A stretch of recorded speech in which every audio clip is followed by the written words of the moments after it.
And if you had to give a definition of yourself, what would you say?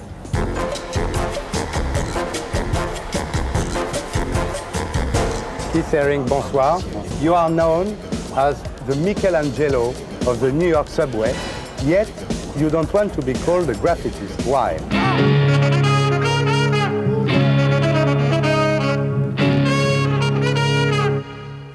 I mean, I drew in the subway in New York for 5 years, so that's how I earned the name graffiti artist. Yeah. But the problem is that people tend to just think of only one thing when they think of graffiti. And in actuality, I did many different things. What was the importance of Alechinsky and William Burroughs in your decision to paint? Well, it was two of the early influences, I guess. I mean, Burroughs because of conceptually the idea of what he was doing with literature and with the psychedelic, experience, and with the way he was taking things and cutting them up and changing them around and finding sort of a spiritual or psychedelic meaning inside normal things, And for Alechinsky, it was more just formally his things were somewhat similar to what I was doing at that time, and also exploring things by doing abstract things that would evoke images and other feelings and things. When did you, for the first time, paint in a subway, in a flat, or in a nightclub? When was it? In the subway in New York in 1980 was the beginning. And what did you paint? Well, in the subway I started drawing with chalk, because in the subway I wasn't drawing on the walls, I was drawing on an empty advertising panel. When they don't have enough ads, they had a blank thing. So I started to buy chalk and to draw onto these things. Did you start to paint in the subway because you were not able to enter a true museum at this time? It was a kind of museum for you? It was the perfect place for people to see the work.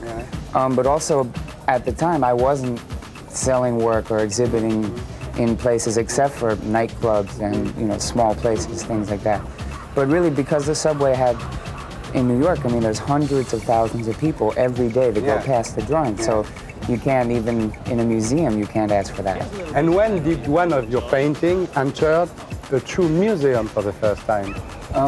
How many years later? So by 1981 or 82 was my first big gallery exhibit, and then by 83 or 84 into museums. How and when did you meet Andy Warhol? Well, the first time I really met him was when he came to my first big exhibit in New York. Before that, I had met him a few times, but just as a fan, asking for an autograph and completely nervous and didn't know what to say. But then through a mutual friend, he came to my exhibition, and after the first exhibition, we began to trade work and to become better and better friends. And then he came to every exhibition, and we became, in the last 3 or 4 years, became, friends to gossip on the telephone and go out to eat and things like that. And you met Basquiat through Warhol or by yourself? No, I knew Jean-Michel when I first came to New York, because he grew up in New York, but in Brooklyn, but he started hanging out on the scene in New York around the same time that I did. So I met him in like 1981. Basquiat painted with Warhol, but you never did. Why? Partly because Jean-Michel did. I mean, I did do like 2 or 3 little paintings with Andy that we gave to Madonna for her wedding present when she married Sean. Do you feel like a heir of Andy Warhol in a way? I mean, it's almost too much to take. It's like it's too much weight to carry, sort of on your shoulders to say. I mean, I understand why some people make some connections, and we had some things in common about the way that we, dealt with art and life and made it more common and more easy for people, things like that. But there are very many differences too. I mean, I couldn't have done what I did without Andy doing what he did first. What do they sell in your shop in New York called Pop Shop? Mostly all printed things like T-shirts and posters and toys, things like that. Mostly T-shirts, though. You don't think that this kind of merchandising can be bad about your heart, It can minimize it, no?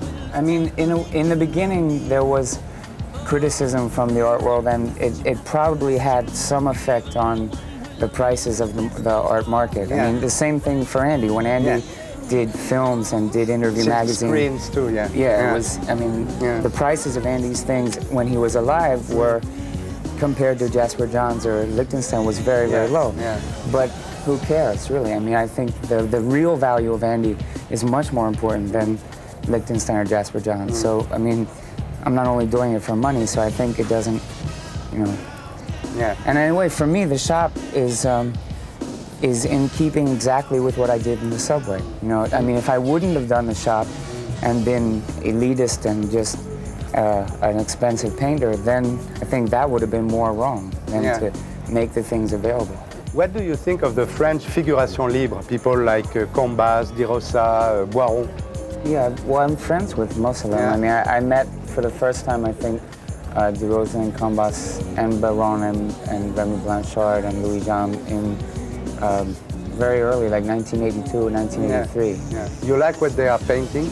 Yeah, well, I think there's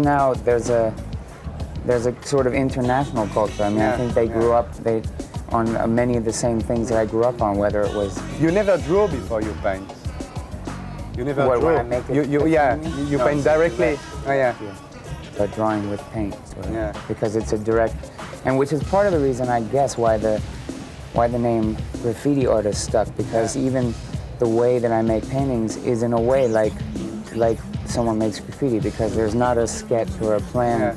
It's just directly from your head onto the... You like when you are painting, people looking at you. It's a kind of happening. You like it very much. It's like when you were painting in the subway, no? Yeah, well, I'm used to it, you know, because after doing it in the subway for that long, I became much more comfortable with it. And now I do a lot of times murals outside or in schools or hospitals, things like that.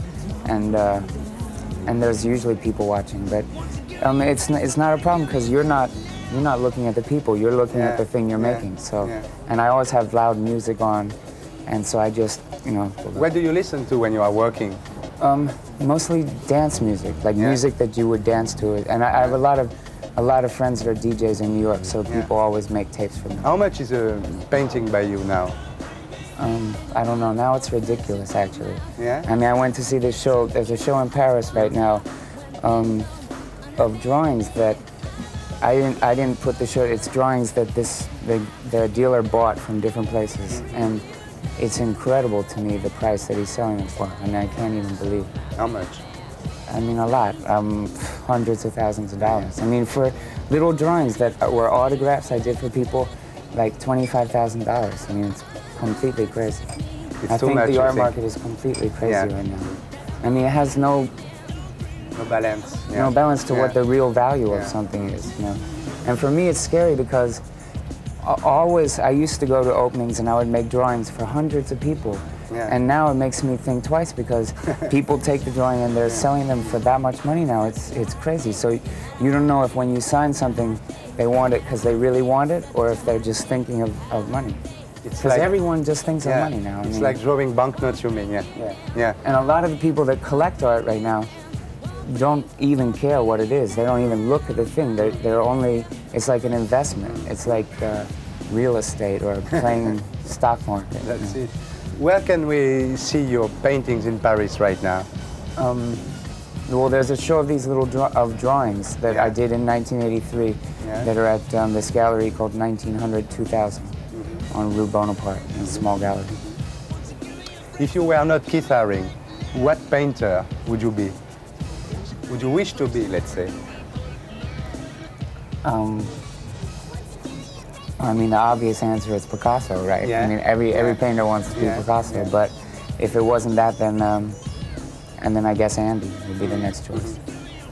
And if you had to give a definition of yourself, what would you say? You know, artist in the real sense of the word, meaning that you can do anything. You know, I mean, I could build things and make, children's books and design furniture and build buildings or do, you know, just really a real artist. Et pour être sûr de ne rien rater de Arditube, abonnez-vous et mettez un pouce bleu.